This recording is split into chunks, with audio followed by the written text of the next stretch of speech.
احمد فراز صاحب آئے میرے والد صاحب سے ملنے، یہ میں نے میرے والد صاحب کی کلیات کے پریفیس میں یہ قصہ لکھا ہے. تو میرے والد صاحب کا آخری ٹائم تھا، ان کے کچھ ماہ بعد وہ چل بسے، تو ان سے ملنے آئے احمد فراز. میں نے کہا فراز صاحب اگر اجازت دے تو میں آپ سے ایک سوال پوچھوں، اور اگر سوال آپ کو سخت لگے کہ وہ تمیز کے دائرے سے باہر ہے تو آپ اسی وقت رد کر دیجیے گا، اس کو جواب مت دیجیے. اب میرے والد صاحب چاہوں گے نا کہ یہ پتہ نہیں کیا بولنے لگا ہے، تو کہتے ہیں پوچھیں. یہی ابھی ہم وٹنس کر رہے ہیں کہ کمرشل سائٹ پہ صرف تھرڈ گریڈ پوئٹری چل پڑی ہے، وہ پوئٹری نہیں ہے. تو جب قرآن پاک کا نزول ہو رہا ہے اور سورہ شعراء آ رہی ہے تو اس وقت بھی اللہ تعالیٰ شاعروں کو غصے سے مخاطب ہو کے کہہ رہے ہیں کہ تم شاعر ہو کے جھوٹ بول رہے ہو. سر پھر کیوں کہا ہے کہ شاعری اور شعراء پیروی کرتے ہیں ان کی بہکے ہوئے لوگ، لیکن سر جو کوالٹی والی شاعری ہے اس کا ذکر کیوں نہیں ہے؟ السلام علیکم سر. وعلیکم السلام بیٹے، کیسے ہیں آپ؟ بالکل خیریت سر. سر ٹائم ضائع کے بغیر میں ڈائریکٹ کوشچن کراؤں گی. سر جب میں لاسٹ ٹائم آرٹس کی رپورٹ بنا رہی تھی تو میں آرٹ سے ریلیٹڈ جو چھوٹی موٹی ریسرچ کی تھی اس میں یہ آیا تھا کہ سر اس میں وہ آیت تھی جو میں ڈالنا چاہ رہی تھی لیکن میں نے وہ نہیں ڈالی، سورہ شورى کی آیت نمبر 225. سر وہاں پہ میں اسٹک ہو گئی.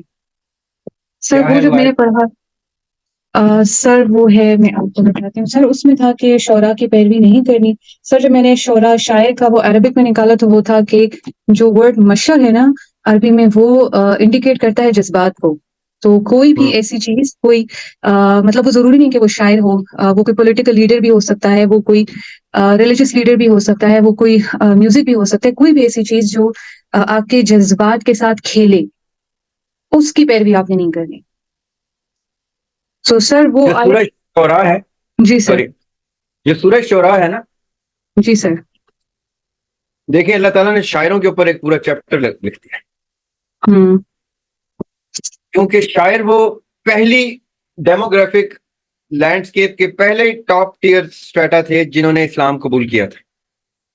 کیونکہ شاعر سب سے پہلے کلام پاک سے امپریس ہوئے تھے کہ یہ انسانی کلام ہو نہیں سکتا، because they understand the poetic meters of قرآن. جب نبی پاک صلی اللہ علیہ وسلم کہتے تھے نا الف لام میم تو پریشان ہو جاتے تھے، کہتے تھے یہ کیسے، how does he start this is impossible. لیکن قرآن پرٹیکولرلی شاعروں سے بہت سختی سے پیش آیا ہے. اگر آپ نے سورہ شعراء کو غور سے پڑھا ہے. جی سر بالکل. کیونکہ جو جتنا قابل ہوتا ہے اس سے اتنی توقعات ہوتی ہیں. قرآن میں سورہ شعراء میں اللہ تعالیٰ کہہ رہے ہیں کہ یہ شاعر جھوٹ بولتے ہیں. کیا ضرورت ہے ایک باشعور آدمی کو جھوٹ بولنے کی؟ ڈاکٹر اسرار کی جو تفسیر ہے نا سورہ شعراء کی، میں نے بڑے تفاسیر پڑھی. بینگ اے پوئٹ میرے لیے سورہ شعراء کی تفسیر پڑھنی سب سے پہلے واجب ہوئی تھی، باقی چیزیں بعد میں. تو میں نے ابن کثیر کو پڑھا، میں نے ابن تیمیہ کو پڑھا، پھر ابن عربی کو پڑھا کہ یہ سورہ شعراء کو کس نظر سے دیکھتے ہیں. تو جو اس کا کانٹیکسٹ تھا وہ بہت خوبصورت تھا ہر تفسیر میں،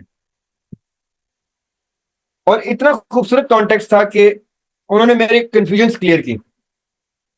اور وہ کانٹیکسٹ ہی ہے کہ وہ شاید میں بھی یہ کہہ رہا تھا ابھی آپ کو تھوڑی دیر پہلے کہ جب سے سخن کو راہبری کی آگہی ملی باقی تمام شعر ہیں لگتے گناہ سے. اگر شاعر بھی اس چیز کو نہ سمجھ پائے کہ اس نے شعر میں کیا کہنا ہے تو اس کے شعور کو باہر پھینک دینا چاہیے، دیوار پہ مار دینا چاہیے، کیونکہ شاعر کا مطلب ہی باشعور انسان ہوتا ہے. اب جب میں ماڈرن ڈے پوئٹری دیکھتا ہوں، اگر آپ کو بھی اتفاق ہو خدا نخواستہ دیکھنے کا، میں نے خدا نخواستہ جان کے استعمال کیا ہے، نہ دیکھنے کے قابل ہے نہ سننے کے، آپ کہیں گے کہ یار یہ شاعری نہیں ہے. ہم نے ناصر کاظمی کو سنا ہے، ہم نے قتیل شفائی کو سنا ہے، ہم نے احمد فراز کو سنا ہے. یہ ماڈرن ڈے پوئٹس کی بات کر رہا ہوں اور رومانٹک پوئٹس کی بات کر رہا ہوں. کتنی خوبصورت رومانٹک پوئٹری کی انہوں نے جب کی، کبھی آپ کو وہ بری نہیں سنائی دی. جبکہ میں ذاتی طور پہ رومانٹک پوئٹری کے خلاف ہوں، لیکن اتنی فائن رومانٹک پوئٹری. آپ یقین کریں احمد فراز صاحب آئے میرے والد صاحب سے ملنے. یہ میں نے میرے والد صاحب کی کلیات کے پریفیس میں یہ قصہ لکھا ہے. تو میرے والد صاحب کا آخری ٹائم تھا, ان کے کچھ ماہ بعد وہ چل بسے, تو ان سے ملنے آئے احمد فراز. تو میں بڑا مؤدب ہو کے بیٹھا ہوا تھا. I was somewhere 20 years old, maybe 22, 21. تو وہ گپ شپ چل رہی تھی ان کی, تو میں خاموشی سے خالی مستفید ہو رہا تھا اس سے. I used to sit down and learn کہ یہ اتنے بڑے لوگ بیٹھ کے گفتگو کرتے ہیں تو سیکھ لو. بیچ میں خاموشی آئی تھوڑی سی, تو میں نے کہا فراز صاحب اگر اجازت دیں تو میں آپ سے ایک سوال پوچھوں, اور اگر سوال آپ کو سخت لگے کہ وہ تمیز کے دائرے سے باہر ہے تو آپ اسی وقت رد کر دیجیے گا, اس کو جواب مت دیجیے. اب میرے والد صاحب چاہوں گے نا کہ یہ پتہ نہیں کیا بولنے لگا ہے, تو کہتے ہیں پوچھیں. میں نے کہا فراز صاحب آپ اتنی genuine metre wise correct poetry کر رہے ہیں, اتنی جینوئن پوئٹری, لیکن آپ کمرشل پوئٹری کیوں کر رہے ہیں؟ کمرشل یعنی جو بکتی ہے.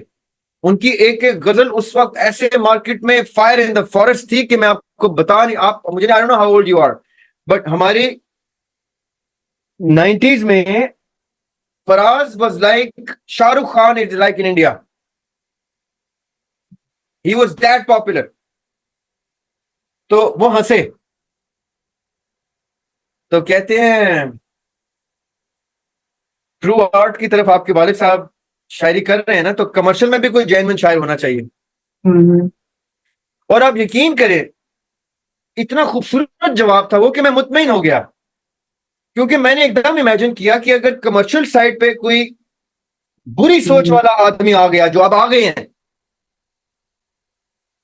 تو اردو لٹریچر کی تو دھجیاں بھی گھیر دیں گے. اور یہی ابھی ہم وٹنس کر رہے ہیں کہ کمرشل سائٹ پہ صرف تھرڈ گریڈ پوئٹری چل پڑی ہے, وہ پوئٹری نہیں ہے. تو جب قرآن پاک کا نزول ہو رہا ہے اور سورہ شعراء آ رہی ہے, تو اس وقت بھی اللہ تعالیٰ شاعروں کو غصے سے مخاطب ہو کے کہہ رہے ہیں کہ تم شاعر ہو کے جھوٹ بول رہے ہو.